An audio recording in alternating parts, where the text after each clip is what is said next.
but it's also relaxing. It relieves stress and anxiety. It's good for ADD, ADHD. It relieves depression, and especially after this week I've had on the bus.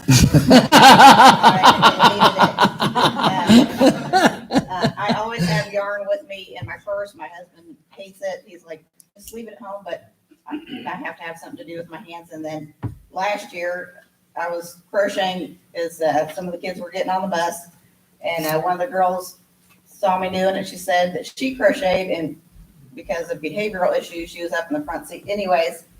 And so I said, and she had anxiety issues. So I said, well, I'll bring in some yarn and a crochet hook. It'll be sitting here in the seat behind me. If you feel like you need to crochet, work on it. Do whatever you want to do. Make a dishcloth, a scarf if you've got time for the rest of the year. And at the end of the year, I ended up giving her the yarn and the hook. Just gave her something to work on. So why Scotland? I think that's my third slide. There's so many different knitting styles that are Scottish. Most people recognize Fair Isle sweaters, Gansey or cable knit sweaters. Sanquhar, I think that's how you pronounce it. It's kind of a different look, but it's a very unique style that's Scottish. And then Shetland lace. Shetland Islands are known very well for their wool and especially their lace. So we started out in Edinburgh. The next slide is kind of the map. We started out towards the bottom in Edinburgh and then made our way across to the west coast to a little town called Loch Melford. And then we drove up the west coast to a little port city called Mallaig. Really neat. And then we went over to Inverness where the knitting festival was. And then Aberdeen, which is in the kind of the top right corner of the mainland, and then back down to Edinburgh when we came back. But we had a great time. You can kind of go through the rest of the pictures. In Edinburgh, we stayed in a little town called Leith, which is right near where the Britannia is harbored, and it's now a museum. Oh. You can go tour that, which was really pretty cool. It's been decommissioned for a few years now. They had some of the best fish and chips you've ever had. And then that's kind of a neat little port city. And then as I was researching everything, I found out that you can get a pass for, we did a 2-week pass that lets you see a lot of the different castles and the abbeys and stuff. It was 95 pounds, and you could go see as many of them as you wanted to while you were there. So we started out in Edinburgh Castle, and we kind of have a thing, or my husband and I are both pretty interested in the Mary Queen of Scots TV shows, kind of got us hooked on that. But and the picture there on the right, you can kind of straight across there is where we stayed, and that's from the castle. And then we did a tour of the Britannia on the next slide. You get to see where the royal family got to vacation, which was pretty neat. And then as we left Edinburgh, we hit Stirling Castle, which was where King James IV and Fifth and Sixth lived there. And they had restored part of the castle, had redone a lot of the artwork in the ceilings, which were really beautiful. It repainted them. It looked kind of weird having new paint on old castles, but it was really beautiful. And then they were working on restoring some of the tapestries in the castle. And then you think it's this island about the size of, I think, South Carolina, but it takes you almost all day to get from one side to the next. Normally here it would take us an hour and a half. It takes 5 hours to do that because the mountains and everything.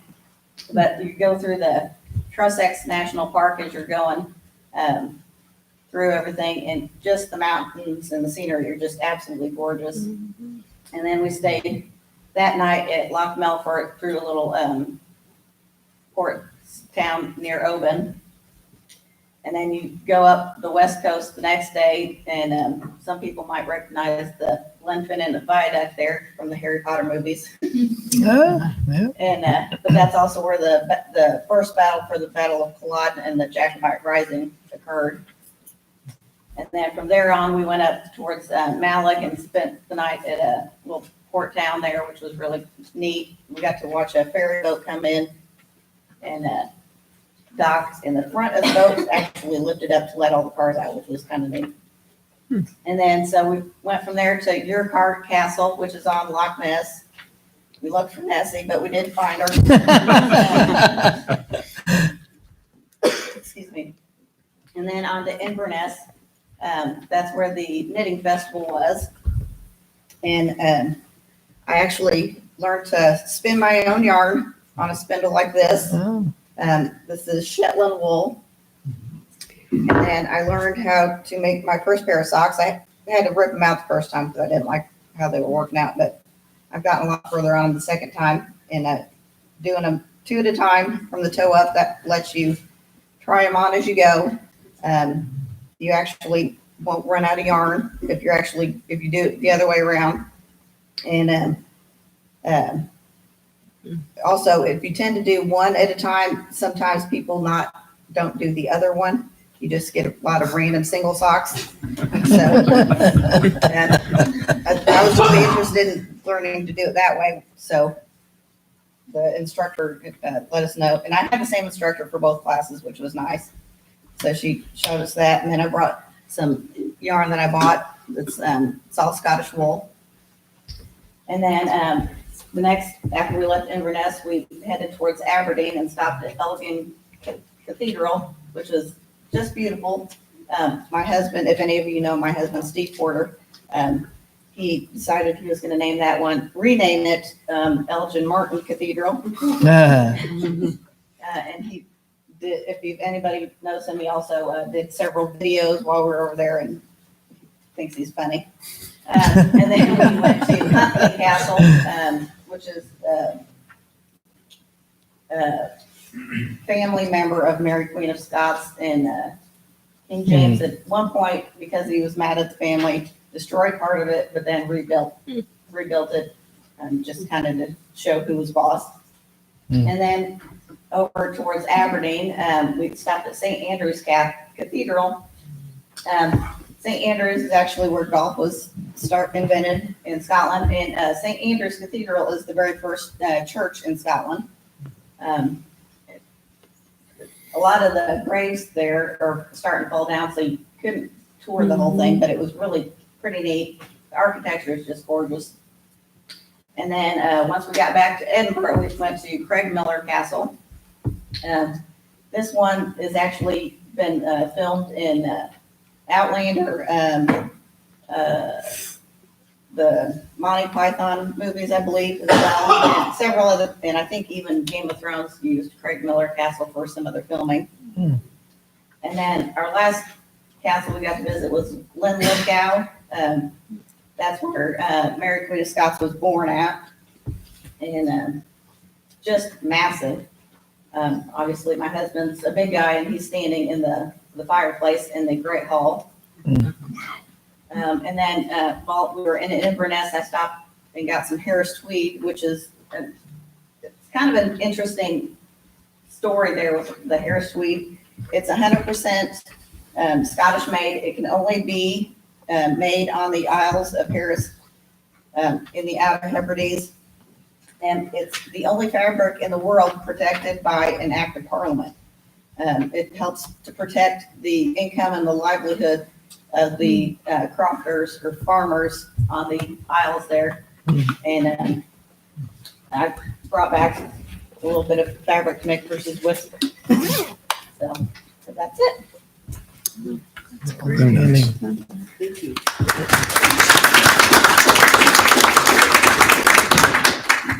Did the student enjoy it? Huh? Did the student enjoy knitting with you on the bus? What did she say? So. Good. I think she did. Good.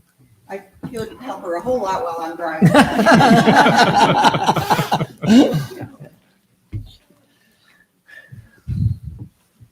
Hope, Mrs. Limwell, you're up. Lomo. I'm a first grade teacher at Northwood Elementary, just to give you a little background on who I am. I started out really excited about the 10 times grants, but I didn't know what I wanted to write it on. So just throughout the year last year, I was trying to think all year long, what could I write my 10 times grant for? What could I do? This is such a great opportunity. And while I was in the library, I ran across this really cool book. It's called Pictures from Our Vacation. It's about 2 little kids who get a Polaroid camera from their parents while they go on vacation, and they take Polaroid pictures the whole time, and they write a journal with their Polaroid pictures. So I thought, oh, this would be perfect. So I used it to inspire writing in my classroom, and part of the grant was we also wrote in to get the little Instamax cameras, which we've been using this week in my class, and they've been losing their minds over. So excited. So once I had decided on that, one of my personal hobbies is taking pictures and hiking. So I tried to figure out what would be the best place to go to. And we decided on going to Washington State because of the extremely varied landscape that you find in Olympic National Park. So we started out our trip in Seattle, where we went to the famous Pike Place Market and ate our way through there, which was lots of fun. My husband went with me on the trip. We went to the Space Needle and got to go up into it. That's what the middle picture is from. And beneath the Space Needle, you might have heard of him, you might not, is Chihuly's Glass and Gardens. He's a famous glass blower. So that's what the other pictures are from there. He's a native of Seattle and Washington. So that was really neat to see in addition. And then, yeah, next slide, thank you. We went to Olympic National Park. Part of the reason why I chose it is because it has rainforest, mountains, it has waterfalls, beaches, and the one at the bottom actually isn't Olympic, it's Mount Rainier National Park, just to be specific. But we went there as well because it's just outside of Seattle. So we spent our time hiking and taking pictures through all of the varied landscapes that there are. Olympic National Park is kind of unique. It is almost like a giant circle. You can't really go through the middle of it like you can a lot of parks. So you drive around the outside, and there's spokes like a wheel that you can drive in, and then you hike in further into the park. But a lot of it is actually just wilderness, which is unique and kind of fun. Along with the landscapes, we were able to take all kinds of pictures of animals. They have black-tailed deer. We saw several eagles. That was our joke everywhere we went. We were like, okay, eagle check. And we searched. The one picture of the eagle there, we had hiked out onto a sandbar spit to a lighthouse. And we were just stopping for our lunch break, and jokingly, my husband goes, okay, eagle check, but we're on a sandbar and we see 3. It was kind of funny. Wow. We looked right up. Unfortunately, 2 of them flew off before we got the bigger lens on the camera, but we got the picture of the one. At the bottom on the far side is Roosevelt elk, which is unique to Olympic National Park. Those aren't found elsewhere. We actually just saw that as we were driving out of the park on our last day. So we were pretty excited by that. We thought that we were going to miss those. The other 2 are from when we were tide pooling. That's a unique feature there that along the coast, they have these really cool tide pools. And that was one of, I think, my favorite parts of the whole trip was getting to go see those with all the anemones and the starfish and like the sea cucumbers. So I went on my trip, but the big part is the classroom connection. So I, with my grant, got those fun little light blue Instamax cameras. And then some other picture books, the pictures from my vacation that I had found initially in the library. The other book that's called One Day, the End, short, very short, even shorter stories. It's quite cute. It has just the very beginning and just the very end of the story that happens to this little girl throughout her day. But then the picture tells you so much more about what happened in the middle. So we've used that in our classroom to teach about the importance of writing a beginning, middle, and end. And we've also used it to talk about how much a picture can add with your writing. Since we put a lot of emphasis on that in first grade to help students who might have a little trouble getting their ideas on paper initially. So I've been reading and using those in my classroom. And the students have been using the cameras to take pictures periodically to add with our writing, which has been a great incentive for some who are less excited about writing, to know that if they get their writing passage done, that they get to go take a picture to go along with it. And for other students, they've just been very excited that they get to go do that on their own. Some things that happened that I didn't really think about that have been great connections since my trip is part of our Super Kids, we read Super Dupers, and we had a whole Super Duper a couple weeks ago about national parks. So I was able to pull up all of my pictures and talk a little bit more in depth about some of those national parks. The one on the far side, we've just started our unit on plants. So I was able to get lots of pictures while we were there about the unique plants in the park. That one is just a huge tree and all of its roots that have kind of uprooted. And the other one is they had really large trees, and my husband and I jokingly measured them in my hugs as we went around. So I kind of talked about that in math a little bit when we've done measuring with like paper clips and things like that, that, you know, sometimes I was out there and I didn't have a way to measure and figure out which tree was bigger. So we just used our arms and kind of hugged it to figure it out. It's kind of interesting. I also took my pictures from the trip and turned it into kind of a picture book. It's just a photo book that I then added words with along the bottom, which is kind of fun. I didn't think much of it as I was doing it. I just thought it would be a great way to showcase this in my classroom. But my students, when I showed them and read them the book earlier in the year, were amazed. They're like, "What? You've written a book? Are you kidding me?" Well, yeah, of course. So that was kind of cool to talk to them about, like, well, yeah, you know, you are an author too. You could write your own book as well. You know, it doesn't have to be a big, fancy published thing that somebody else is going to get. So that's been pretty neat. And that's, I think, about the trip. There you go. That was good.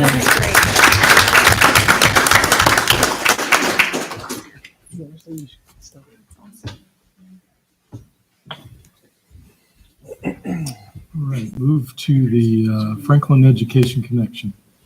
Mrs. Gross is going to introduce this one. So last month, we had a check presentation from Franklin Education Connection and promised to start highlighting some of those grants that we have approved. Our first grant that we're going to highlight tonight, we're very excited about. I have to say, when it came to the board, we were a little reluctant on this one. It was more money than we normally awarded, and it was way different than any other project that we've had. So I don't want to steal his thunder, so I'll let Mr. Kowalczyk come up and explain what he has done and the impact he's made with our students. Yep. Thanks, John. Good evening. I'm John Kowalczyk, and I don't have a fancy presentation. Don't need one. Sorry. You don't need one. But what I do have is, I think, a pretty cool story of something that I've, I think, been used to do here, and I think it's pretty cool. So this is now the middle of my second year teaching here in Franklin. And one of the things that I was asked and tasked to do upon becoming an educator here after 13 to 14 years at my previous stop was to begin teaching computer science. Scariest thing in my life. I don't know much about computer science. I know how to turn on a computer. I know how to teach you how to format things in Google Docs or Microsoft Word and the various counterparts and stuff. But when Mr. Ahouse tasked me with doing that, I was scared, reluctant, and excited all at the same time. Well, one of the cool things about being here at Franklin that kind of like throws my other place under the bus is that they're all about equipping me. And that was just so huge for me. And so last summer, I went away for a 2-week training. And it was there that I heard about something called esports. Now, as a 38-year-old guy, I've heard of esports is this idea where people play video games against each other. And I thought, oh, yeah, that'd be kind of nice. That'd be kind of nice. And then I'm listening to these other teachers who are learning about computer science over the summer, talking about esports and how one of the guys is actually helping to push it hard in the state and helping to create a statewide organization. And so as I'm listening to him talk about it, I'm like, you know, this could be something that would help bring more students into my computer science classes. Just straight up honesty, that was the main thing that I was thinking about. How can I get more kids in this class? Because I know, even though it scares me, computer science is going to be a big part of the future in this country. With that being said, the more I listened to him and the more that I started thinking about it here at Franklin, I found out that computer science could do more than just bring kids into my class. So what I decided to do was talk to Mr. Ahouse, start talking to other stakeholders here in the school district, and I began the process of putting together an esports club, an esports team. In our first call-out meeting, I had no room in my classroom. It was standing room only. It was loud, crazy cheering, and I will say that there was at least 100 kids breaking fire marshal's laws, probably, to try and hear about esports. I did one more second meeting, and we held it here, and almost the same number of kids showed up. When I created a Google Classroom for this esports concept, I had at one point in time 150 names listed in my esports group. To be honest, that's trickled as interest has kind of just been filtering to other places, but we're still going about 100 strong right now. And so in talking to other people, including Brooke Warland, she encouraged me to fill out the grant for the FCC or FEC grant opportunity back last fall. I said, okay, how much should I ask for? Ask big, and if they give you less, they give you less, you know? So it's you. I was like, Exactly. okay. So I ended up asking for over $3,000. And the equipment that we were specifically looking for would enable us to participate specifically in the Indiana High School Esports Network. They currently compete in 6 different video games, 3 that are PC-based, 1 that is based on the Nintendo Switch console, and 2 that are Xbox-based. My goal was to, for now, as we're kind of like, the way I look at it, the launch phase of this club, I wanted to focus on the console-based because I knew that we could pull in more kids that way and get at least more participation. Where if it's based on a personal computer, that's just 1 person per computer. Or on a Nintendo, I get 4 kids playing. What do I know? I found out that I can get 8 playing. I'm like, oh, okay, let's do that then, you know. But so using that money, so far we have bought 3 50-inch flat screen TVs. We've bought 3 Nintendo Switches. We've bought 3 copies of one of the games that they used to compete, and a bunch of controllers and other accessories, so that we can not only compete in the state, but also host just in-school tournaments where kids can come after school or on a Saturday afternoon and just get away from home, play with other kids, because if I'm going to be honest, not all, but a chunk of these kids, they just play video games. They sit in their rooms. And so what's really cool about this is I'm seeing kids, and this is one of those things that I didn't expect. I'm like, just get more kids into my class. But I'm seeing relationships being built in such a way where these kids are now like exchanging phone numbers, exchanging social media information, just so they can hang out. And even if they're at their own homes, they're now playing against each other online. And I just think that those relationships that are being built by some kids that are very much introverted, I think is just kind of awesome. At this point in time, through the different little in-school events that I've tried to create and host, I will say out of the 100 kids in my Google Classroom, we've directly affected approximately about 50 of them. About half of that group has come in, sometimes bringing in a 2-liter of soda, a bag of chips, some Oreos, sharing these snacks together, playing video games, and having a lot of fun. And it's just interesting to see the smiles on their faces, and literally at the end, like, oh, when are we doing this again? And for me, it's like, oh, I don't know. I need to check with my wife. I don't know. So, at this point in time, we've not spent all of the grant money, but I know that our plan is to have the finalized purchases put together here at Franklin, probably about before spring break. And our goal is to purchase 3 Xboxes and a couple of games for each of those systems, so that once again, we can at least be ready to jump in to the console-based games this fall. And whether we win, I want to win. I'm an athletic coach. I like winning. But I'm already seeing victories in the relationships these kids are building. And what I'm also kind of hoping to see happen is a variety of different kids come in, because what I think and what I believe can happen is that these video games can be a bridge between the different types of students that we have walking our halls. I don't know. Questions? That's great. It also sounds like a nutrition club. What? A nutrition club as well. Oreos, Doritos, yeah. Great job. Great job. Yeah, Thank that was you very, so very much, good. Sean. Thank Yeah. you, thank you. Do you guys do the clicker, or do you want us to drive? Do you want us to drive, or do you want to drive? Was it okay if I drive? Matt, can she drive? She can. Okay. Hopefully I'm prepared for this.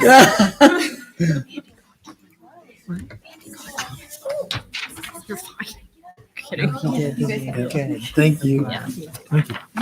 That's perfect. I know.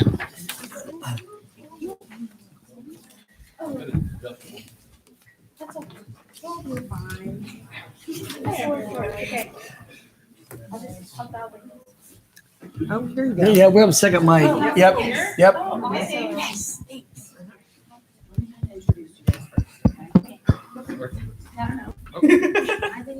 not real tech savvy here. Hmm? You're fine. All right. Hi, everybody. My name is Alicia Giese. I am the agriculture teacher here at Franklin High School.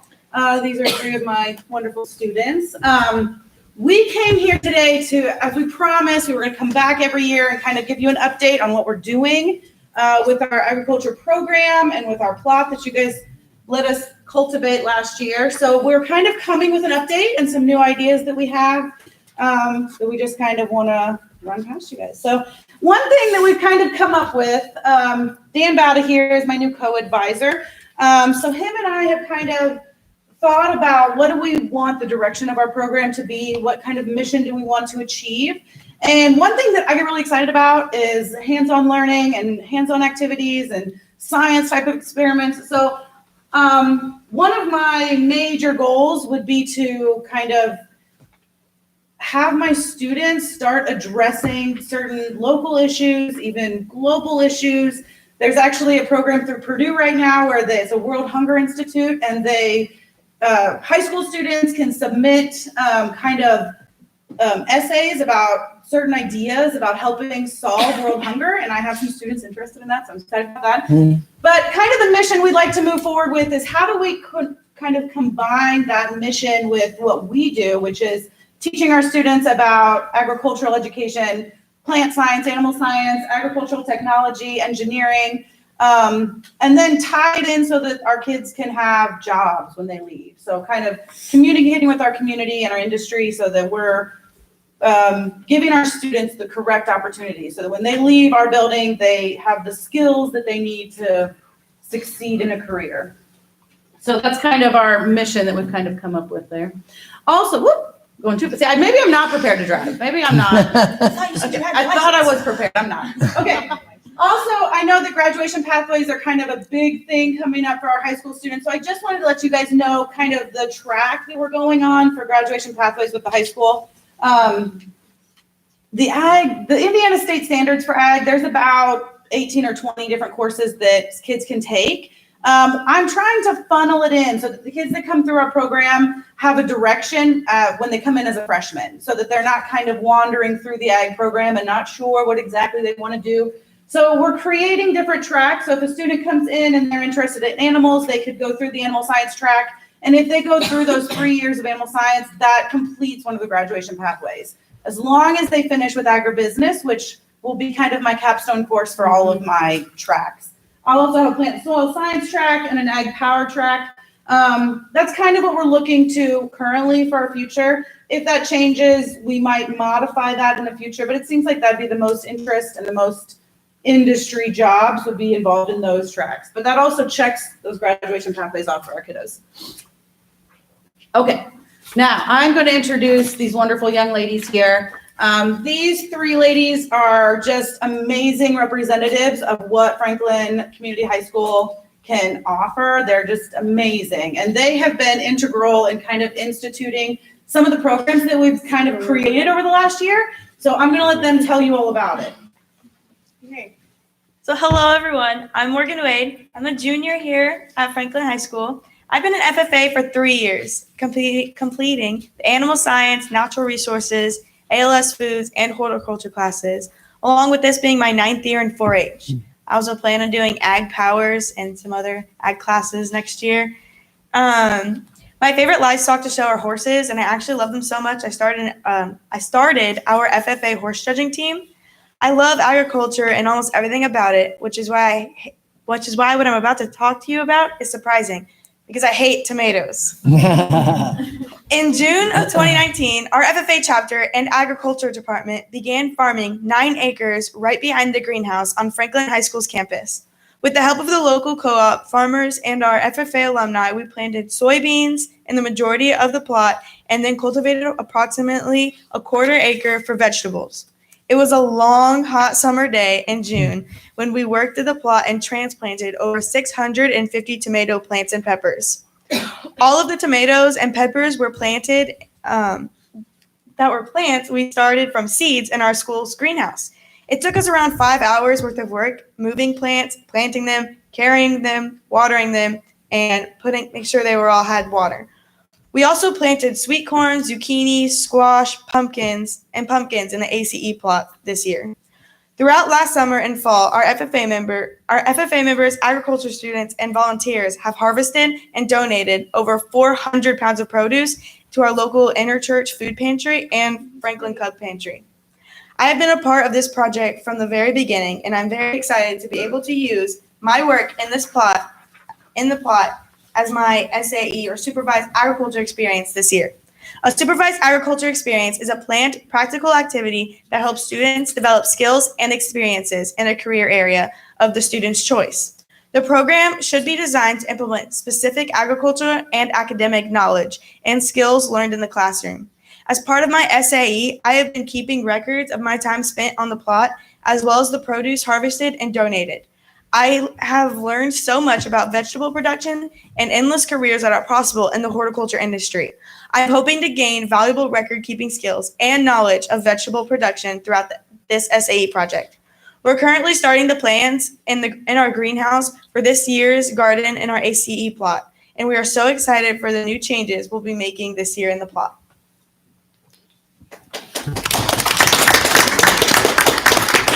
Okay, so hi everyone. I'm Michaela Corey, a senior at Franklin High School and Franklin FFA's 2019-2020 secretary. This is my first year in FFA. I am currently enrolled in Mrs. Giesi's ALS Animal Science class. This upcoming summer, I will be a 10-year 4-H'er. This will be my 10th year showing sheep and my 2nd year showing Belted Galloways. Post-graduation, I plan on attending Purdue and studying to become a vet tech. Animals have always been a big part of my life, and having the opportunity to have them in my learning environment at school is just another way to feed my love for them. Our animal science lab offers a lot of hands-on learning opportunities that we wouldn't normally have otherwise. We currently have dwarf goats, a pony, and rabbits in our lab, and rats. These animal species are a great resource for learning animal behavior, animal management, animal anatomy, as well as safety. The Animal Science Lab is a room connected to our daily classroom, which gives the students an awesome ability to really interact with the animals on a very close, personal level on a daily basis. This semester, we are moving towards more production animals in our lab. We have added 2 dairy goats that will be breeding this fall, and we will hopefully be milking next spring. We will be able to learn about proper nutrition for dairy animals and how to care and how to milk them. Another super exciting addition to our program this year are dairy steers. Mrs. Giesi and her family are providing our program with dairy bottle calves to hand raise in our classes. We are responsible for cleaning the pens, watering, and feeding the animals daily. Hillview Veterinary Clinic came to our animal science class last fall to castrate our first calf during class.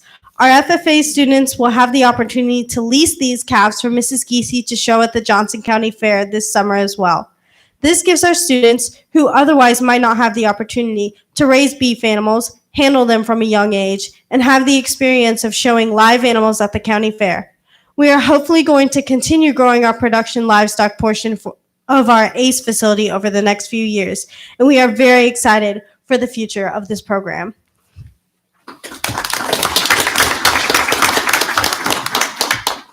So hello everyone, I'm Mary Armstrong, a junior at Southport High School and Franklin FFA's 2019-2020 Vice President. I'm a 9-year 4-H member and a very proud FFA member, and some of my favorite CDEs that I participated in are agriculture, sales, and wildlife. I actually had the privilege to go to Kansas for the National Wildlife Contest this past summer.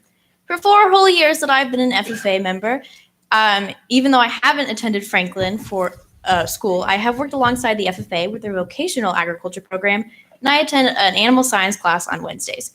Through my time in the FFA, I have realized the importance of agriculture literacy and education, which is why I was so honored when Ms. Giese asked me to collaborate on this next project.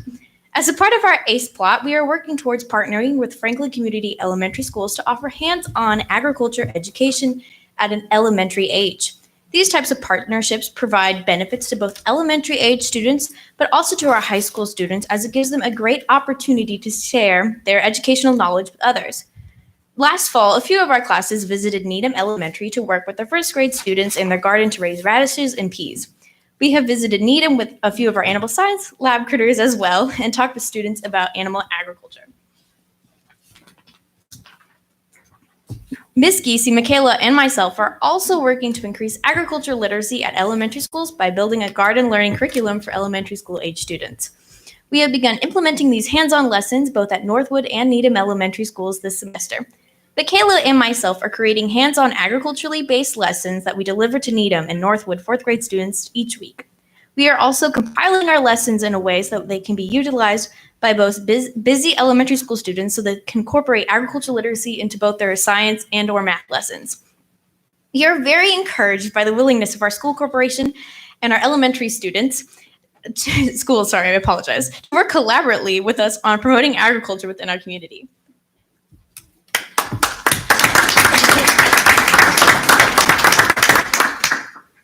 So those are a few of these girls are just the best. I love them so much.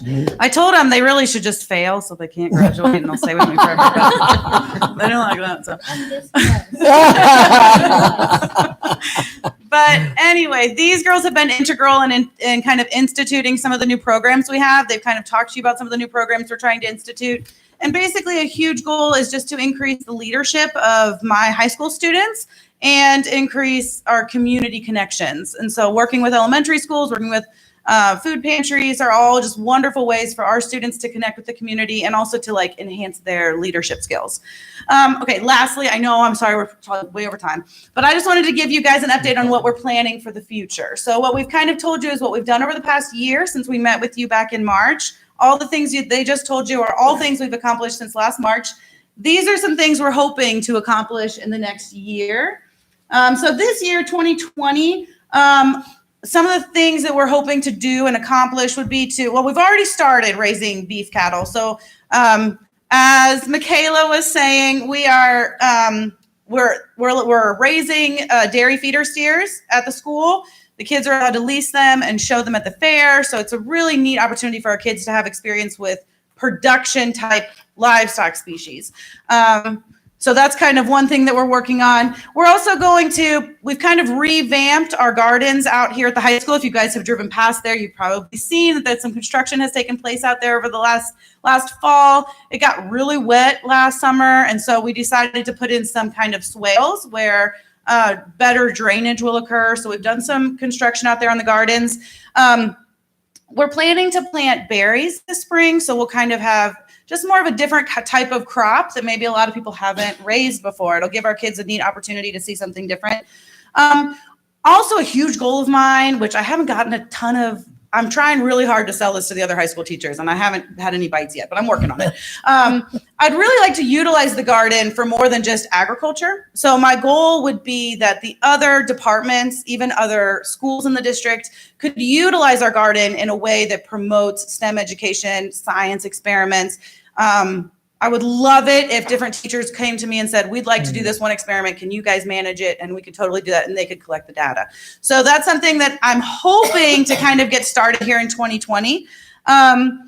We are also working with the cafeteria to compost. So we are taking right now a very small percentage of Franklin Community High School's table scraps from the cafeterias, and we're composting them and using that compost in the garden. Reed Geisler, he's one of my sophomores. He's amazing too. He is coming up with a really neat ingenuitive design for a different type of composting system so that we can handle even more food scraps from the cafeteria to reduce the food waste that we have here at the high school.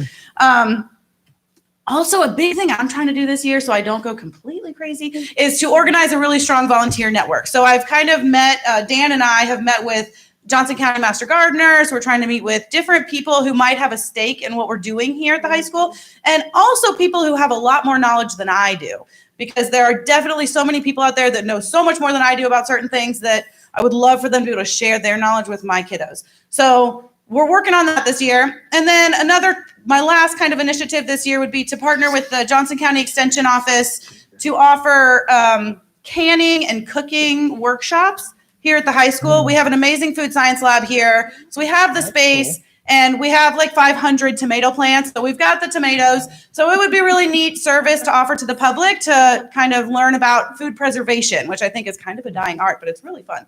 So that's another initiative we're going to try to get rolling this summer and have the Johnson County Extension Service host it, or kind of they would lead the workshop. We would just offer them a place to host it at. All right, so that's what we're doing this year. And then in the next 2 to 5 years, just so you guys kind of know where the Franklin FFA alumni and our department is kind of looking towards, something that we would really like to possibly consider in the next 2 to 5 years would be to start a construction on some type of a building for our ACE facility that could host, kind of manage the massive amounts of produce that we have coming through our garden, manage the animal. We did as Michaela said, we castrated a calf in class, and we ended up doing it like right in like the backyard of like right outside my door. It'd be kind of cool to have like a facility to do surgeries in. So that's kind of something that we're working towards in the next 2 to 5 years. Oh, and the next surgery, if anyone's interested, we do have one of our calves has a hernia. So we're going to have the vet come out to the high school and perform hernia surgery on the calf. I will let you all know when that is. You're welcome to come.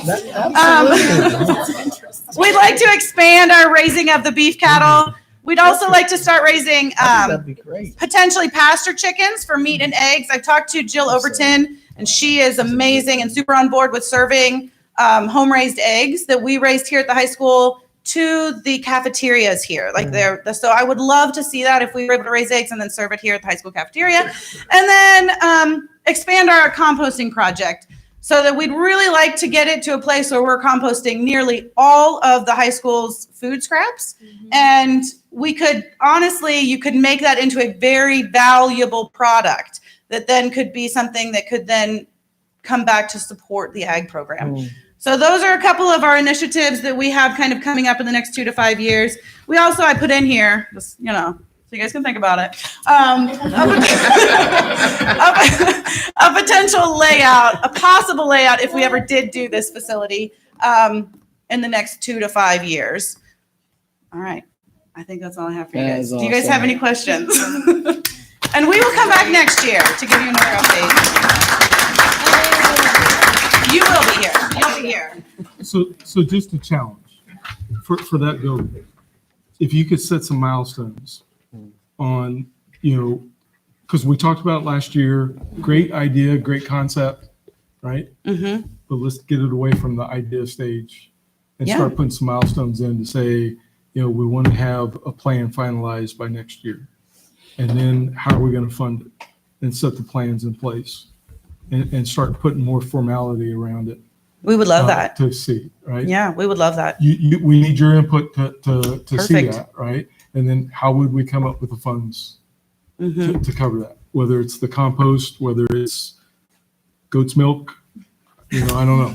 Right? Eggs. Surgeries. Surgeries, yeah. We could, but we would love that. Yeah. Yes, we would love to do that. Okay. Perfect. Awesome. Thank you Thank so you. much. We Awesome. love your energy. Yeah. It's amazing. And actually, a little bit of the preview for next month, we are talking about grad pathways. And I think that the board will hear this, but ag is going to be the pathway that we're going to recommend over the next 10 years for the kids as the graduation requirements, which also then means, even a feeder program back at the elementary or at the middle school to have a K-12 sustained project, Tom's been around a while. He's seen this, but you know, when our teachers come and go, when life happens, we hit pause. We need to stop hitting pause and say, this is who we are. And let's have a sustainable program so everybody understands that. And we don't want you to burn out. We want you to stay here with us forever and do the amazing things you're doing. But we need to have a blueprint that tells that story. And so that's what you're going to see a little bit in the strategic plan, and then ask for formal adoption in May. So, Perfect. Well, thank you guys so much for all of Yep. your time. We really appreciate Good it. job, yep, ladies. congratulations. Great job, team. Yep. I want to see Mr. Sewell, Mr. Sprout top that. Yeah, me too.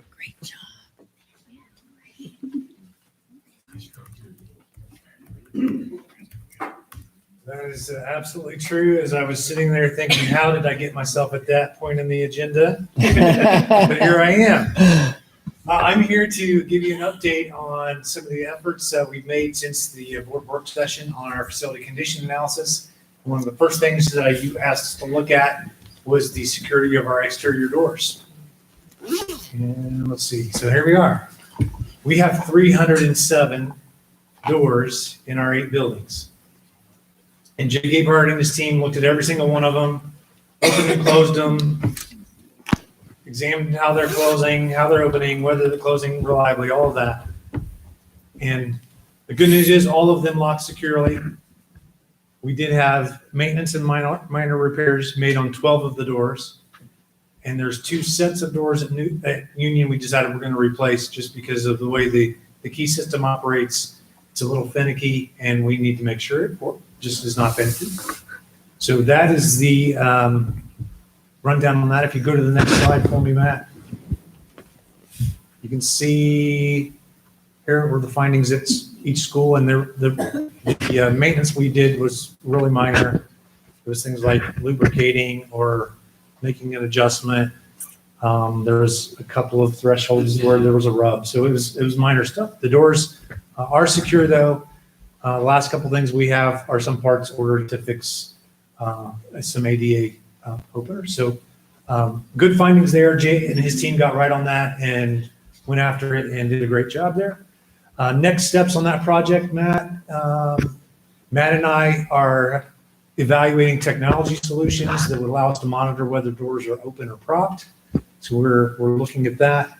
And then Mr. Gabehart and I have agreed that he and his team will do this same sort of evaluation twice a year, once in the summer months when it's hot and things have swollen up, and the other time in the winter months when it's cold and things have contracted.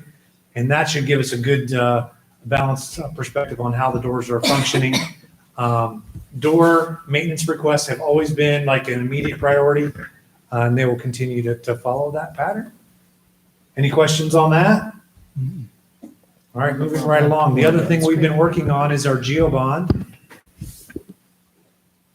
This is a project report on that. So the priority 1, 2, and 3, if you remember when we first presented the GeoBond to you, we gave you a prioritized list. This is how much money we've spent off of that original list in each category. We had a whole group of things that were unexpected and or were opportunities for us to provide Mr. Mercer and now Mr. Joe Gross, some help with the budget. So $761,000 worth were new things that came up that weren't on the original list or that were eligible to be covered by the GeoBond, and they helped us with our budget. So for grand total of about 3.9 million spent so far. We have a little more than $1 million queued up and prepared to spend. Specific expenditures identified, and we've left just a little bit of about that 10% contingency to make sure. Oh, actually, that's more like 1% contingency to kind of make sure we got a little bit of wiggle room in those projects. So that's the GeoBond project update. Any questions about that? Any questions? Thank you. Any questions?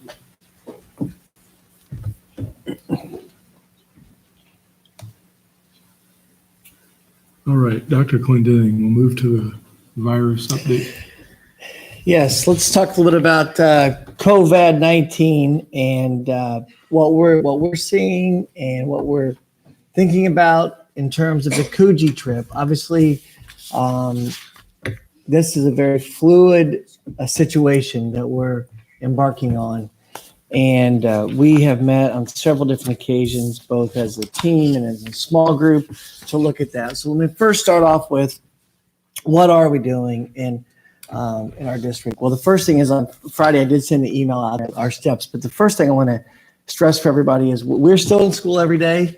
We're still going to continue to learn and grow. But we do want to make sure that people are washing their hands. Some very easy, simple, preventative steps. Please wash your hands. And you know, everybody says sing the ABC song or whatever song. It takes 20 seconds, but just take some time to wash your hands and slow down and remember to take care of yourself. If you're feeling sick, stay home. That goes for kids and for our faculty and staff. You know, there are a lot of other bugs going around besides COVID-19, but we just want to really stress that if you are feeling under the weather, it is okay to stay home. We'll catch up. If you do feel like you got to sneeze or cough, please use a tissue is the number one thing they're saying. So please use a tissue. If you can't use a tissue, use your elbow so that you're stopping the spray of the liquid and everything else. So with that, yes. We're also attaching to our website some useful information. I will say NPR created a great resource for the elementary student about what is the coronavirus. And it's told in the form of a cartoon. And so the kids can talk about it. The other thing that I talked to Andy about in the Daily Journal today is, Mom and Dad, you are the best teacher. You're the one that needs to make the decision about what's happening. Talk to your students about the virus. We'll do everything we can to provide resources, but if they're sick, have them stay home. We'll continue to work on that. Internally, we're also making some decisions based on some things that have happened recently. As we have heard, we are in the midst of positive detection of COVID-19 on the west side of Indianapolis and also on the north side and up on the northern part of the state. We are telling everybody that for us, we're going to limit travel in and out of the district right now. So field trips away from us. So I know we have a couple elementary trips going to Clues Hall. We're not going to be going to Clues Hall between now and spring break. Same thing where we had a choir trip that was going to go to Ball State. We're not going to be going to that. Part of it is, as you go to those bigger settings, it's that network, who's coming in and all the contact.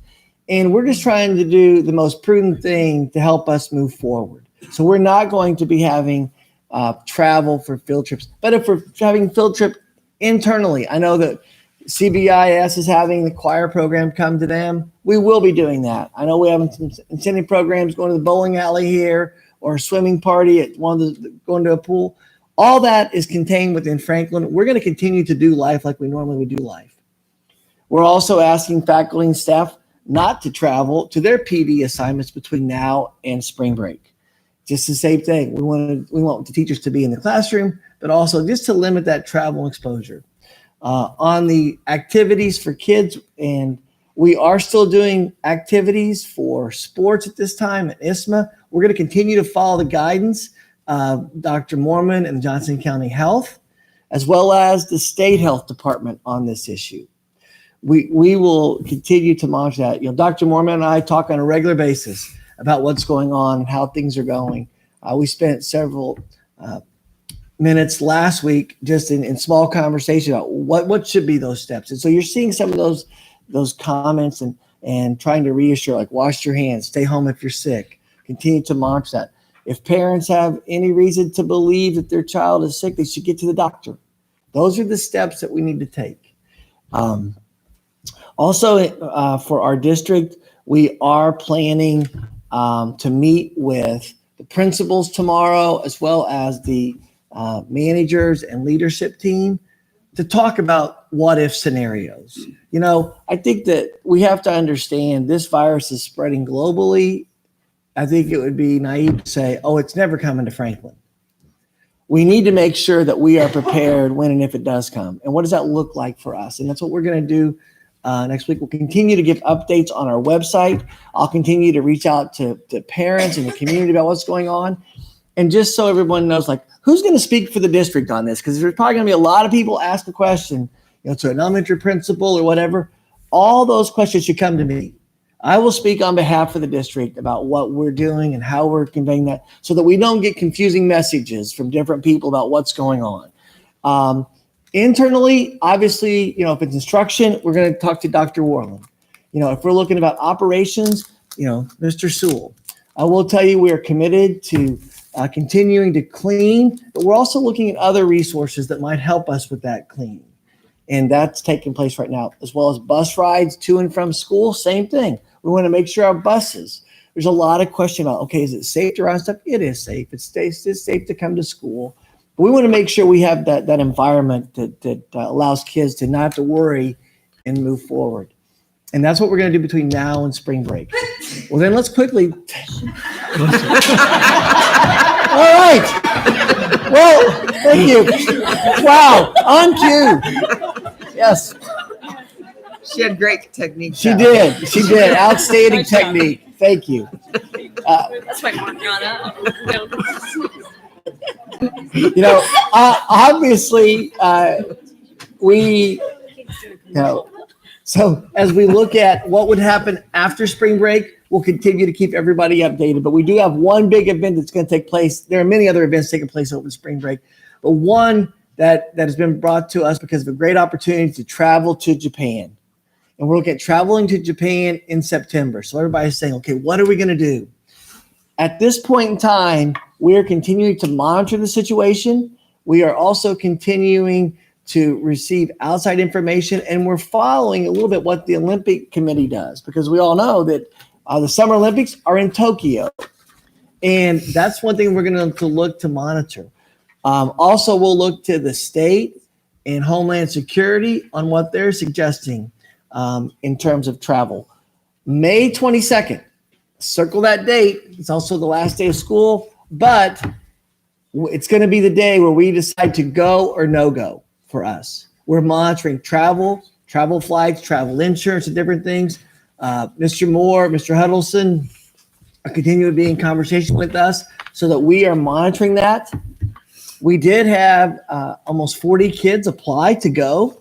We're going to move forward with that selection process so that we can narrow that list down. And so that way the parents can move forward. There'll be kids from 8th grade to seniors that could go. And if for some reason we would have to cancel, then everyone but the senior class would get a chance to go again the next year when this thing has ran its course and moved forward with that. So that's what we're doing in terms of COVID-19 in the immediate aspects of our school, as well as the one big thing that's out there about international travel. I do want to talk about travel for just a second, because we are going to send a Google document out tomorrow to both the faculty and staff, as well as the parents. If anyone is planning to travel domestically or internationally for spring break, we're asking for you to let us know that. We want to monitor and see what's going on. Obviously, the CDC has issued a warning for level 3 and level 2 countries. And if anyone does travel to that, they've asked for self-quarantine for 2 weeks. So we would look at that to determine what that would look like for us. So we're asking everybody that connects with our school just to report that in a Google form. And then if we need to reach out to individually, we will do that. The information is not going to be released to anybody else. It's really just for the administrative team to make decisions and also to inform the school board on that document. So that's going to be posted tomorrow and allow everyone to begin thinking about that. Are there any questions that the board might have with regard to COVID-19 and our steps? No questions. Thank you. This is a good time to exit. Yes, thank you. Like a picture of you. No, yeah, bye everyone. Phenomenal job. Yes, thank you. Yeah, Thank you. yeah. Hope you, thank you. Thanks. Yep. All right, we'll move into action items. Dr. Hayden has the first item, the support of our military families.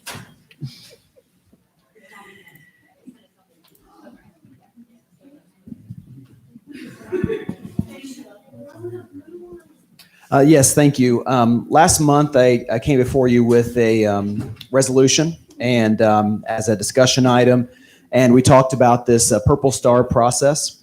The first step for us to take as a district, and it's moved to an action item this month for you to consider, would be to adopt this resolution. And then after that, each of our eight schools would then take all of the actions that are listed on the second page that talk about how we can best support our military families. And so I'd certainly entertain questions, but the resolution's before you. Thank you. No changes from last month? No, it's the same. Thank you. Do I have a motion? I'll move for approval. Thank you. All those in favor of passing the support of the military families, please respond with a sign of aye. Aye. Any opposed? Thank you, Dr. Hayden. It passes. Move to the policies. Dr. Clendenny. Yes. Before you, you have Roman numeral 1 through Roman numeral 12. There are no changes and no significant highlights. A lot of it has to do with legal language from the law side that we had to update. Please note on Roman numeral 12, that is the therapy dog policy where we had to insert that we would allow the service, the therapy dog to come to us. We have administrative guidelines behind that, but the board is adopting the therapy dog policy at this time. Thank you. Do I have a motion? Thank you. All those in favor of passing these policies, please respond with a sign of aye. Aye. Motion passes. Move to the rainy day transfer. Mrs. Gross. Yes, I have two resolutions tonight. The first being a transfer from rainy day fund to the operations fund. This would be $50,000 remaining out of $100,000 with the mitigation project at Needham and Webb. The appropriation for that project dropped off in 2019, so that's why I'm coming back to you for additional monies, and this would be for the noise mitigation part of it to finish that project up, and maybe a little bit of testing as well. We don't anticipate that it will be $50,000, but to keep us from having to come back a second time, there's a little cushion in there. Okay, any questions? Thank you. All those in favor of passing the transfer, please respond with a sign of aye. Aye. Ms. Gross, it passes. Your next item? Yes, this would be to an annual resolution to make both of all of our lives a little bit easier. Instead of doing the quarterly transfers that you're used to seeing from education to operations, this would be an annual resolution authorizing myself as the treasurer to be able to transfer every month up to 15%. DOE guidelines are to keep 85% in the education fund and not transfer any more than 15. So that would keep us under that limitation. Right now, we're estimating only transferring around 12% to cover all of our costs. So we should be way under that guideline. So will this be a resolution we have to update each year then? Yes. And I just found out about this at a budget workshop that we were allowed to do it this way. So I would put this on the board agenda every January. January? Okay. Yeah. But it's okay for now because we haven't done any transfers yet. Okay. Any other questions? Thank you. All those in favor of passing this resolution, please respond with a sign of aye. Aye. Motion passes. We'll move to the Board of Administrative comments. Oh, no, we have discussion items. Oh, I'm sorry. Trying to get us out of here early.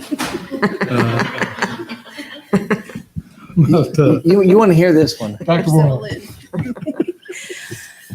The first item there, I have two, one regarding resource fees. The first, though, is ELA resource adoption, and this flows into the second item. This year, as many of you know, we are adopting ELA or proposing the adoption of ELA resources K through 12. Tonight, we only have K through 4. In April, we'll come back with 5 through 12. We're still working through some of the cost structures with our high school. So we're looking at adoption, the proposal for the next 6 years. We traditionally adopt in a 6-year cycle. Before I begin, I want to thank the members of the committee, and they're listed here. Allison is with us. Allison, you want to wave? Stand up, take a bow. Katie Smith is in the back. Katie, wave. Don't sneeze, just wave. This committee worked really hard. We had a number of meetings. They brought their colleagues in. I want to thank the principals in the back of the room as well. Right now, the K through 4, we'll get to CBIS and above later, but you did a great job of allowing your teachers to come in to the space and review the resources. It was really important to the committee, and hopefully Katie and Allison will back me on this, that we were inclusive and really tried to reach out to those, even if they weren't on the committee, to get feedback and input. So I really want to thank these individuals. If you see them, please thank them. They worked really, really hard. The purpose when we started at our first meeting, we established that as a group, our job was using systemic thinking and collaboration. We were going to evaluate resources and select new resources to create the best learning environment for our students. So that was our task. K through 12, that was our job. We used the following process to make our decision. How are we going to work together? What are our ground rules? Again, clarify the purpose. Why are we here? Every time it was at the top of our agenda. What's our current state? So what's happening with our student learning right now? How are our students faring? Whether it's on DIBELS within the district, our NWEA assessments within the district, or iRead, iLearn assessments. What does edreports.com tell us? So EdReports is a third-party resource that the Indiana Department of Ed has asked us to review to look at certain ratings for curricular resources. We're looking at standards alignment. We're looking at usability. And so we use that resource as well. We then established criteria for review. Matt came in, helped us with an AHP. We then reviewed samples. We had vendor presentations. Again, colleagues coming into the space. And then we engaged in 2 rounds of voting. The committee decided, with 90% of the vote, to propose McGraw-Hill Education's Wonders through K through 4. So using it kindergarten through 4th grade.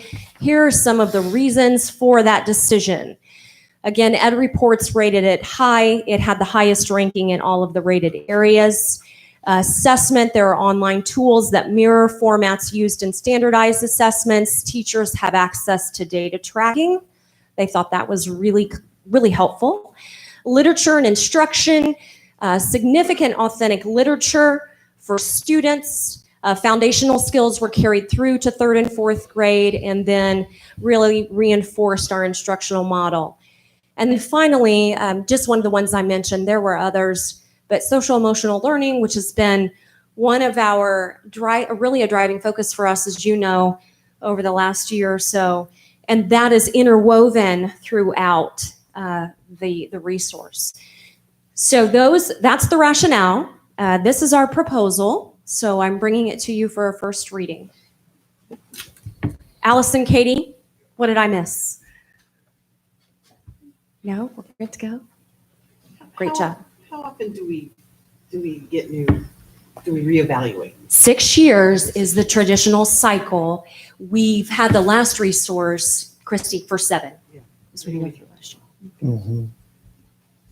Thank you. You're welcome.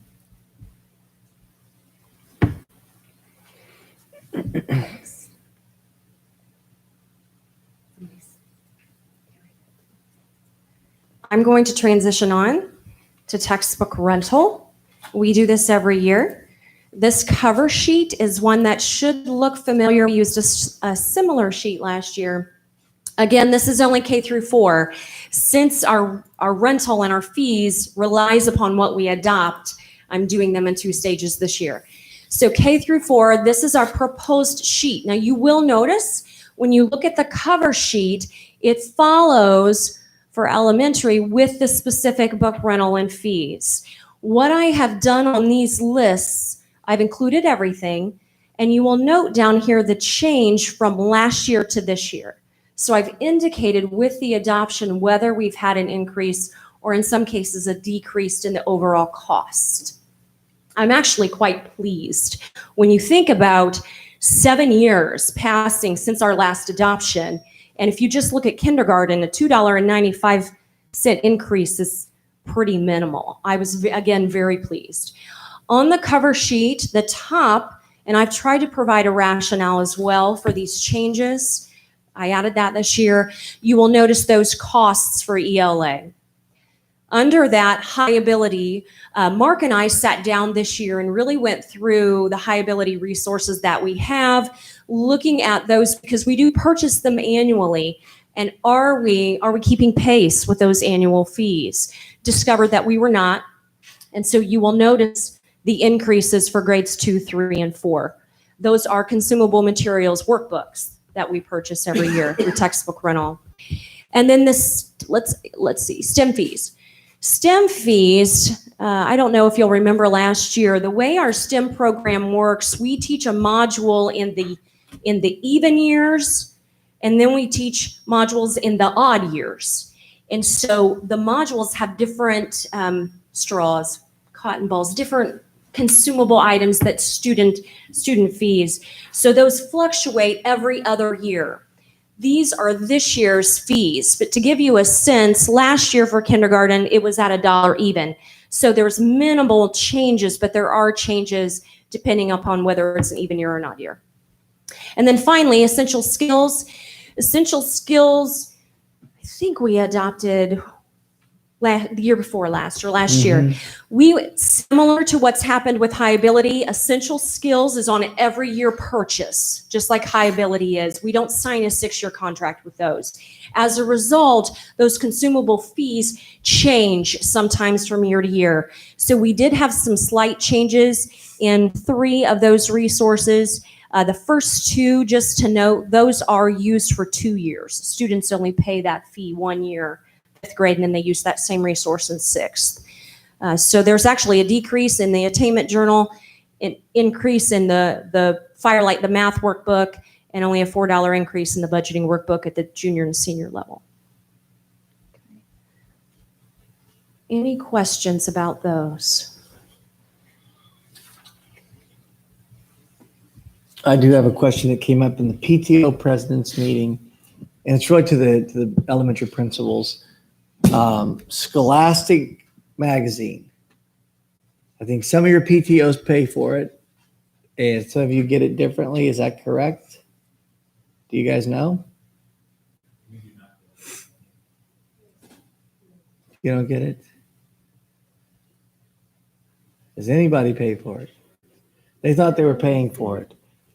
Creekside's PTO pays for it. Your PTO pays for it. Okay. That's what I need to know. Thanks.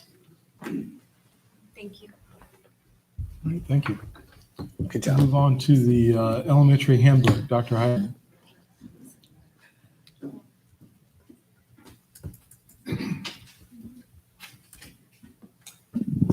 Thank you. Before you tonight as a discussion item, and then hopefully next month as an action item, is our proposed elementary handbook for next school year. There's 2 documents there. The first one that you see on the screen is a comparison between last year's and this year's. And I only put the things in there that might have changed or been added or taken out.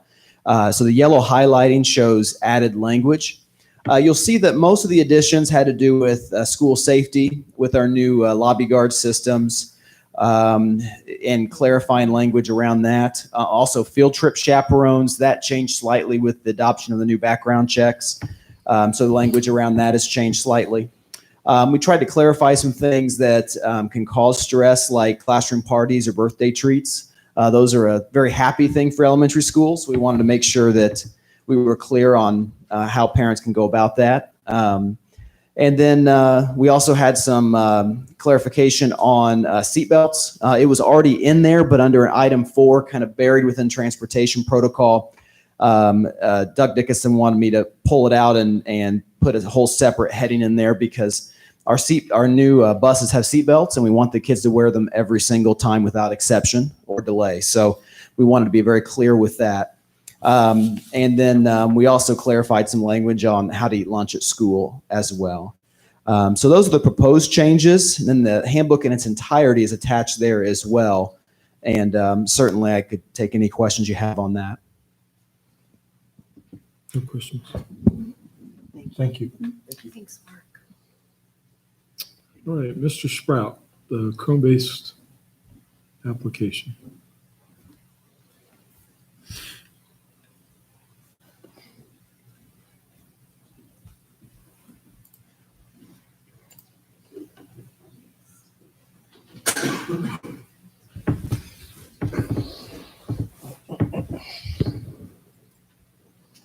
As you may recall, we are replacing our Windows 7 computers in the classroom with Chrome bases.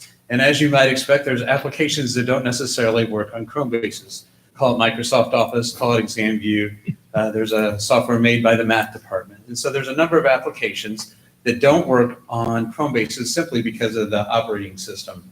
One way to resolve that is to run the apps virtual. So think of them as running on a different computer, and that computer is just sending the screen to the Chrome base for the teachers to interact with. In this process, HP was referred to earlier, we went through and we used an AHP. And for those that aren't familiar with it, it's an analytic hierarchy process. It allows you to prioritize your criteria, you compare your solutions to that criteria, and actually come up with a numerical value. Our prioritized criteria, not to get ahead of the problem defined, is the Windows apps not running on the Chrome bases. We've had, as I've discussed today, it was expressed that this was a need. So the teachers are definitely feeling the urgency on this. Prioritized criteria. How this is prioritized is each piece of criteria, and we had 12, these are the top 5, is compared against the other. So as the committee is looking at it and saying which is more important, Google Drive integration or app license integration, by what degree, this gives a value for each one of the criteria that once again is used against the solutions. So the top 2, you'll notice Google Drive integration, app license integration. The app license integration, we don't want to be asking for a license every single time the user starts the software. You'll notice the next 2, number 3 and 4, vendor stability and support and references. So ultimately, we want it to be a great application that's well supported. And last one is price, because we want to be able to afford it. We found 4 different solutions. We looked at VMware, Citrix, Nutanix, and Cameo. VMware and Citrix came with a very high price tag. VMware was nearly $170,000.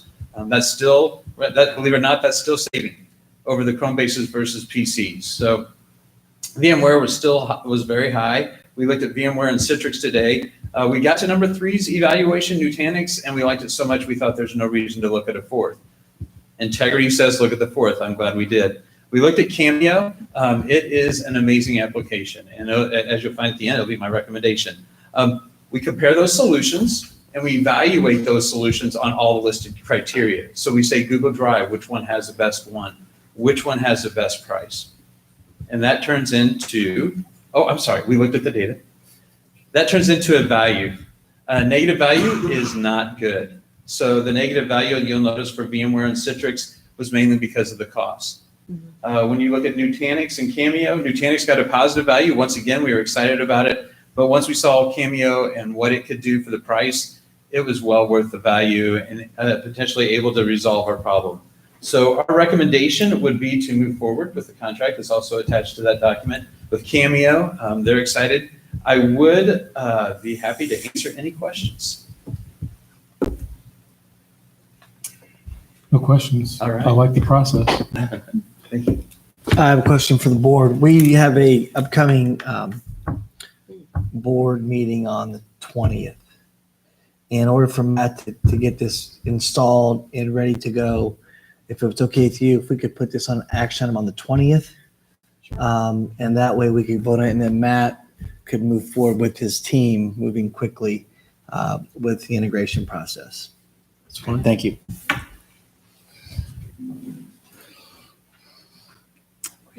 All right, moving to Suite 360. Mrs. Sperling.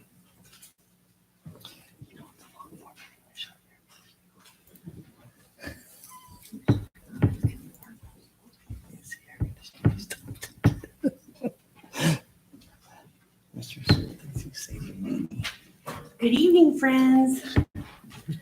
I know that everybody probably wants to go home, so I'm going to try to make this informative yet brief. So I'm here to talk tonight about Suite 360. But I wanted to start off a little bit because some people don't know exactly what social emotional learning is. And this is a tool. Suite 360 is a tool that teaches lessons based in social emotional learning. So social emotional learning is the process through which children and adults acquire and effectively apply the knowledge, attitudes, and skills necessary to understand and manage emotions, set and achieve positive goals, feel and show empathy for others, establish and maintain positive relationships, and make responsible decisions. Oh, I should have done it in my arm, I'm sorry. This definition came from CASEL, which is Collaborative for Academic Social Emotional Learning. They're the premier organization that teaches social emotional learning in schools through kindergarten through high school. Suite 360 provides several lessons that are based in 5 different social emotional categories. Those categories include self-awareness, self-management, social awareness, relationship skills, and responsible decision-making. So when you are able to go through and when we work and see some of these lessons, there are example lessons that are based from academic and study skills to self-regulation, digital citizenship, behavior management, conflict resolution, mental health, and more. There's like a list of at least 1,000 different lessons in Suite 360. Those are just a few that are going to be extremely beneficial to the success of our students. The lessons are very age specific, so they're by grade level. And on top of it, they're very relatable to the students. They don't use, so if it's in the elementary level, there could be some cartoon-based lessons to the high school where you may see other students your age providing lesson or, talking about mental health or talking about something that's relatable to what students are experiencing. I will tell you it's a very up-to-date curriculum in the sense that a couple of years ago, vaping was not an issue and we didn't really talk about it a lot, but Suite 360 caught on and saw that we needed to address that, and they have lessons within Suite 360 that address vaping, which I've had students personally reach out and say, I would like some resources and information on how to stop vaping or how to help my boyfriend or my sister or whatnot stop vaping. So I think those are going to be really successful for our students. A little bit about our journey. Jeff Sewell actually brought this to the attention of our administration team, and we kind of all just were very excited immediately about it. Matt Sprout is currently working on the pricing and getting us the best bang for our buck, which we really appreciate. And he'll also work on like the behind the scenes in regards to implementing it at a school level with like username and logins for the staff and the students. I will be working on an implementation plan, but I will collaborate with principals and school counselors, our new SEL interventionists, and whoever wants to be a part of this journey. We're going to work together to build what that implementation looks like for Franklin Community Schools. The ultimate goal with this is to create a toolbox, and that toolbox is going to be filled with resources that are going to benefit our students and help them be successful in the classroom. And Suite 360 is going to be in that toolbox and a part of our journey. We purchased, I think Matt is working on 3 models that we will be working with: an intervention model, a prevention model, and then one that's like a brand new one that we haven't really had an opportunity to kind of play around with a little bit. And it includes mental health, substance abuse, and human trafficking, of which human trafficking, we're going to have information in the next school year, and we're going to have to put it out to all tier 1 level students. So that's going to be very helpful, I think, in our journey as well. We are going to roll out Suite 360 in phases.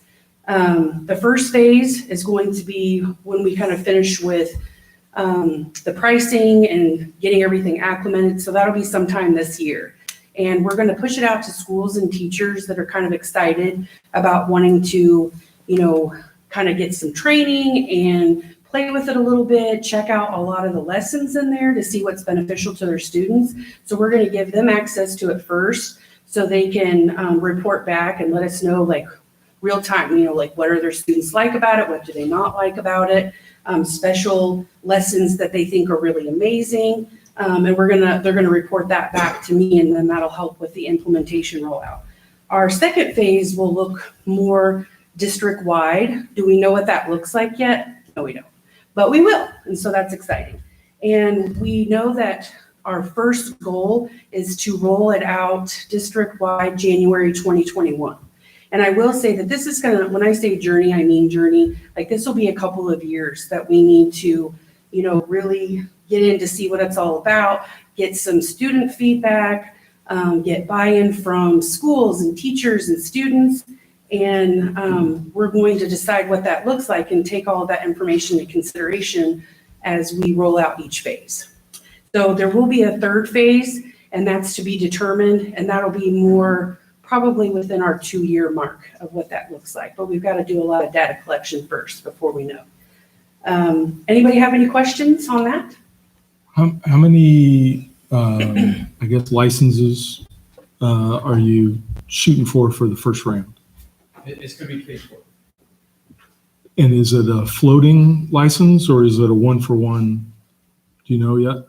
I'm sorry, a floating license? Do we have to have a license for each student? No, it's district. Okay.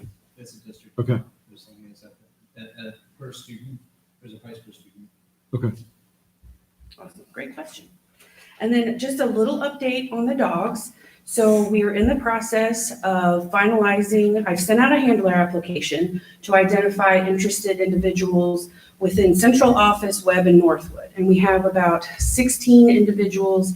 I think there might be one more person from Webb that is interested in filling it out. And then next week, I will be identifying a day next week to where we can have an information session for all of the interested handlers so that they can ask questions. We can kind of play that out so they can definitively decide whether or not they really want to be a handler, because it's a very big responsibility.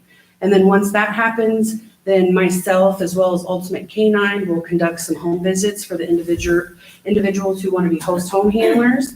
And then we'll start the process to work with Ultimate Canine on April 8th, 9th, and 10th for our certification training. So it's just right around the corner. So we have some very excited people that want to be part of this journey. So any questions about the therapy dogs? Just a question on handlers. So what happens if we assign a handler and they leave? Is there any I don't want to say trauma to the dog, but is there any side effects for the dog moving from family to family? That's a great question. I think there will be more of a side effect on the individual that has to leave the dog behind, more so than the dog actually having trauma itself. From what Ultimate Canine is reporting to us is it's their job. So they're not, they don't have the wherewithal to say, oh, my handler is leaving. And so they're just gonna, be identified with somebody new, and they're just gonna go about their day. That's what we've been told on that guidance. Okay, thank you. Awesome. Thank you guys so much. Thanks, Kim.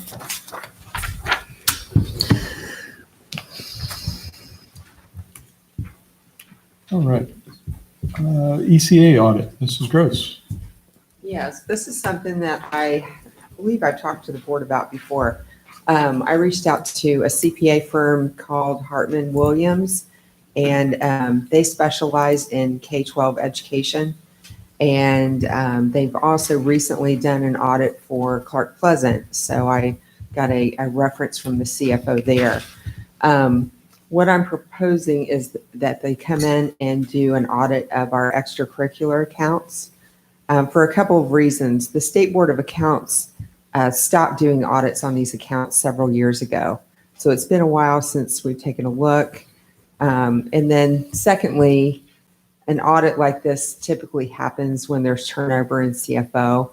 So this has been on my list for a while. In fact, I spoke with the building treasurers about it at the beginning of the school year. So this won't be a surprise to them. But this firm will come in and do a analysis of our cash management, receipts, purchasing, collections, that kind of thing, and really identify what we can do to improve our operations and strengthen our internal controls. By no means do I think there's anything inappropriate going on. This will just be a great tool for me to guide the treasurers into improving what they're doing every day. The price tag on this would be $19,375. How long will it take them to complete the audit? They assured me that if we can get on the schedule, that they would be done before the end of the school year. So I think from your Friday notes, if I remember right, this was a bit time sensitive, right? It is. So is this one that we need to also move to the 20th? Yes. That'd be great. Okay. Mhm. Any questions? I believe you said this gentleman worked for State Board of Accounts, Yes. correct, in his previous life? Both partners work for the State Board of Accounts, and I believe most of their employees have too. So they have good insight. Yeah. Right, thank you. Thank you. And the policies. Yes, I met with Mr. Wagner to go over the groundwork for our policies 1 through 14. These are just the first readings. Once again, they're legal in nature more than us wordsmithing them to meet what we need to do. So I would ask that we review them and then come back in April and adopt them as our policy. All right, thank you. Any questions? Okay, now we'll move to the board administrative comments. Any comments? Oh, then Dr. Clendenin will move. Yes, I just have a couple things on. We're going to do Lost to School. We're going to kick it back because I do want to talk about e-learning days. One thing that I need for you all to think about in this journey that we're on, if something would happen with the virus that would cause us to cancel school, we need to have a conversation about e-learning days. If you look at what's happening in school districts that have gone on the 2-week absence from school, they've embarked on the e-learning process so the teachers can continue to direct them. Mr. Sprout has been in contact with Google, and they are creating a much more open environment that we would be able to interact with the kids through video conferencing and some other things that we wouldn't have been able to in without this unfortunate event taking place. But for us also, as you know, we only have 4 e-learning days that we have said that's what we're going to go do. So I don't need a decision today, but I do need the board to think about that if something happens and we need to extend e-learning days beyond that 4, that we are open to that possibility so we can continue to educate our students. Things on the horizon, iLearn test is coming. The iRead test is coming. We also need to have end of the course activities both at the high school level for AP and those type things that unless College Board comes in and says we're stopping them, they'll keep going. So we need to be able to keep doing school to a level that meets both our satisfaction and the boards and the community. So we're believing that's probably the e-learning resource. So Does the state say there's a maximum number of e-learning days? they do not. They leave it up to the board and local decision. And we have already submitted the application, if you recall, from last time. So now it's just up to us. And, you know, when we looked at it before in that with inclement weather, we felt like 4 missed days. We still need to come back on day 5 probably and either tack on at the end of the year or something to make that connectivity. But this is such unknown territory that I'm just asking for the board to think with us. What are some of the limitation liabilities? We're meeting with, like I said, principals tomorrow, instructional coaches to inform a better opinion, but just wanted to put that on your radar as well. So we said 4 Mhm. to first semester, 2, or would we just do 4? It'd just be 4. Okay. Originally just 4. Okay. Yep. Right. And we used 1, if you recall, for the Ed for Red Day. So now we have that. We're down to 3. And the high school's using one. 24. Yeah. Yeah, the high school's using their own for, although their teachers are actually here, the kids are away that day. But the kids are, the faculty, staff are here. Additionally, we are looking at a opportunity if we have a significant absence, how do we make people whole? We had a conversation with Mr. Lamb earlier today to look at possibilities, and one of them would be a resolution that would allow us to continue to move forward and pay people in that absence of time. So we're going to continue to look at that, but I want to put that on the board's radar as well for us to have conversation about that resolution. And if something were to come immediately, then that circle date of March 20th is the day that we would bring forth that resolution, just to give us an opportunity and some flexibility to if this comes, there's going to be a lot of heightened tension anyway. And this would hopefully allow us to ease some minds and communities' concerns. So to that line, the board is very much in making sure that our Franklin family is protected.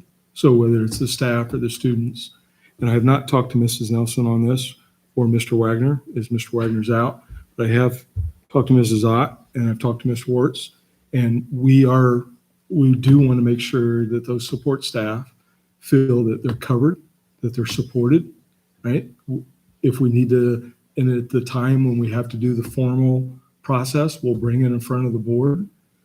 We worked really hard to get through the referendum to make sure that we're paying our support staff and our teachers at a better wage, right? We're not going to leave them hanging because of this event, right? It's not an event that we could ever plan for, we could ever manage through, right? So we're going to make sure our family's taken care of. And the last thing on the horizon that we need to discuss briefly is, if this were to take place, what about lunch? Because many of our students, over 40% of our kids are free and reduced. And there's a lot of concern that if we would be out for those 2 weeks, that some of our kids may not have sustenance. And we want to make sure that basic need is being met. So we are going to be meeting tomorrow with Ms. Ann that would provide at least lunch for our students. If we look at the page book from Avon today, they've announced that they are going to provide lunch options, and we would look to that as well. We want to make sure our kids are getting something to eat, and we would work with our partners in the community as well. So I wanted to just put that on your radar. If you have questions or comments, I would please take them at this time or email, and we'll make sure that we review them. My goal is to continue to update the community. If we get new information immediately that day, but if not, probably every other day, just how things are going, what's happening in the state, what's the state health department saying, what's Dr. Mormon saying locally, and those type of things. I think also from our discussion earlier, that parents need to be prepared if we have to make the decision to close a building, right? You need to start making your plans now. What are you going to do? Because if we close, just like Avon, it's going to be an extended period of time. It's not going to be 1 or 2 days. And so what are your plans to handle that? So daycare would not be an option Right. for our school district if we close. So that was something that we need to make sure everybody is in one accord on in the community. Anything else that we discussed that I missed? All right. Thank you for Ms. that. Ron. Is there any, what, you want to go through the calendar? then? Yes, real quickly.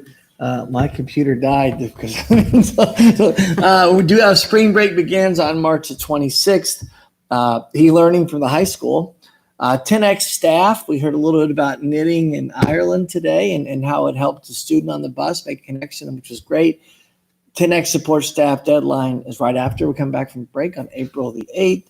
I mentioned April the 8th again for superintendent's task force. We're going to look at redistricting, and then we'll pull up the map here in the next live meeting for the board, what that looks like. And then please circle your calendar for April 27th.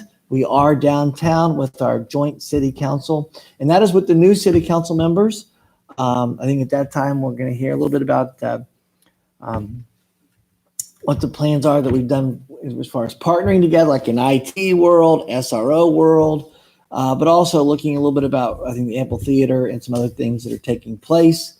And I think at that point in time, we'll also have the SRO contract and resolution that Mr. Young and Ms. Gray have been working on together, that will be before us to solidify the SRO program. That's the 27th of April. All right, thank you. So I'll open it up for public comments. If anyone has any comments, please step up to the podium. Seeing none, then we'll adjourn the meeting. Thank you. Did you decide to turn the air conditioning and everything off? Or? I know. Because that, I can't.